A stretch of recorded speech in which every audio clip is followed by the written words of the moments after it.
ZeP159 English version. The Hegemony Problem. Why US power is pushing the world toward a larger war. These may be the early days of World War III. That warning comes from economist and geopolitical analyst, Dr. Jeffrey Sachs. At first glance, the crisis appears to be a war between Israel and Iran, but the deeper pattern suggests something much larger. Several conflicts across the world are beginning to connect.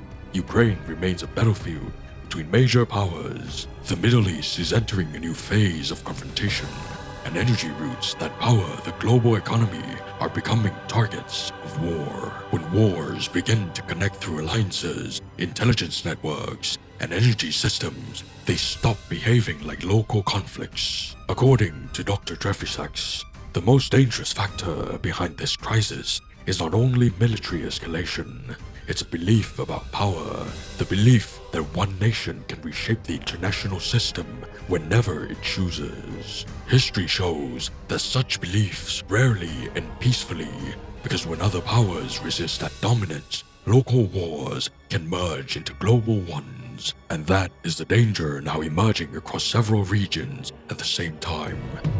Act 1. The signal. The first signal is the geographic spread of conflict. The war in Ukraine continues in Eastern Europe. At the same time, the conflict around Iran is spreading across the Middle East. But the tensions are not limited to those areas. There are clashes between Pakistan and Afghanistan. There have been naval incidents involving Iranian vessels near India. Iran has claimed it struck American bases in several countries. At the same time, Iran denies attacking Saudi Arabia, Azerbaijan, and Turkey. These mixed signals show how many actors are now involved. Another signal is the expanding use of proxy forces. The United States is reportedly arming Kurdish fighters in the region. At the same time, there are claims that Russia may be providing intelligence to Iran. This mirrors the intelligence support the United States provides to Ukraine. When proxy networks expand like this, conflicts rarely stay local. Some signals even suggest pressure could expand into the Western Hemisphere. There has been discussion about possible action against Cuba. If conflict spreads across so many regions, the international systems begins to feel the strain. Act 2. The mechanism. According to Dr. Jeffrey Sachs, the deeper mechanism behind these events is a belief about power. It's the belief that the United States can shape the global system according to its own strategic preferences.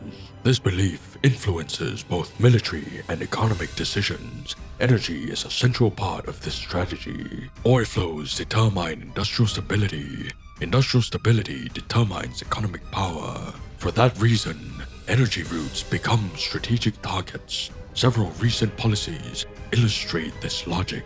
The United States attempted to restrict Venezuelan oil exports to China. Sanctions have attempted to reduce Russian oil flows towards Asian markets. Pressure has also been applied to Iranian oil shipments heading towards China. The strategic aim is to influence the global energy networks, but the war itself is now damaging that network. Energy infrastructure across the region is under threat. Shipping routes are becoming more dangerous. According to Jeffrey Sachs, disruption are happening almost by the hour.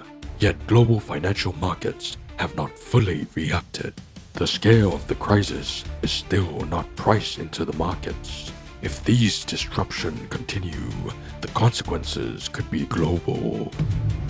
Another important point concerns international law.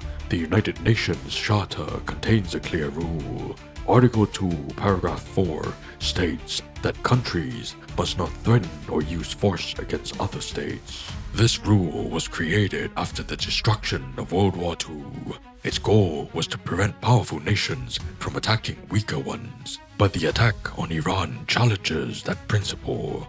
What shocked Jeffrey Sachs most was the reaction of European governments. At the United Nations Security Council, many Western countries criticized Iran, but they did not criticize the American and Israel attack.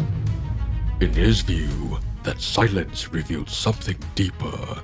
It suggested that alliance politics is now overriding international law. The crisis also reflects a longer historical pattern. For decades, the United States has attempted to influence political outcomes in other countries. One of the earliest examples occurred in Iran in 1953. The CIA helped overthrow the elected Iranian government. A pro-Western leadership replaced it. That system lasted until the Iranian Revolution of 1979. Similar patterns appeared in several regions during the Cold War and afterward. Because of this history, many countries now interpret present conflicts through a broader lens. They do not see isolated events. They see a long geopolitical pattern. The origins of today's tensions also go back to the end of World War II. At the same time, the United Nations was created to build a cooperative global order.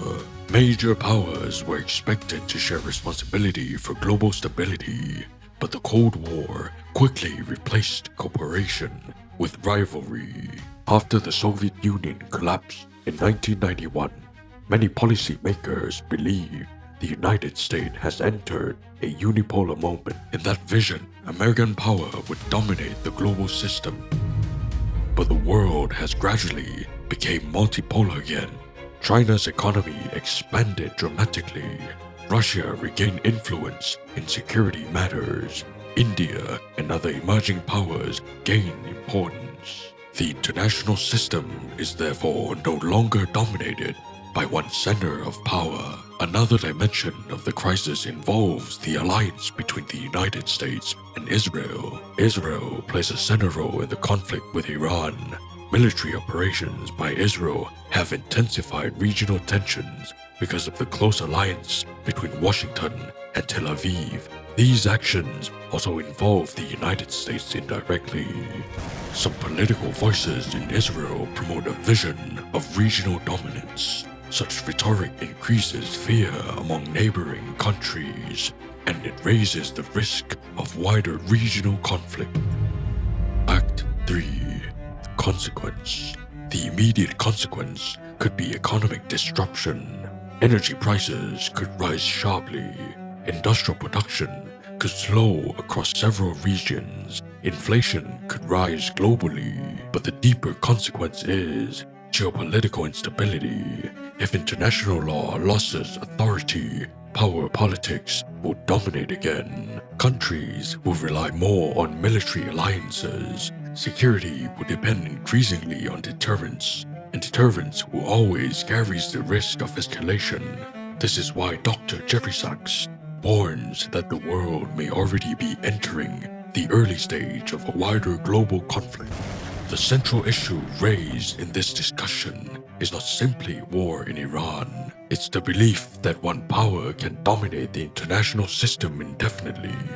History repeatedly shows that such beliefs eventually collide with reality.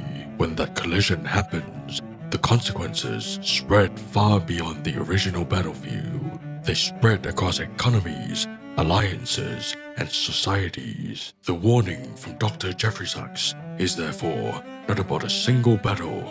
It's about a global system approaching a dangerous turning point. If the international system fails to adapt to a multipolar world, confrontation may become permanent. And once that happens, restoring stability will be far harder than preserving it today. 若既不知彼，又不知己，这每战必殆。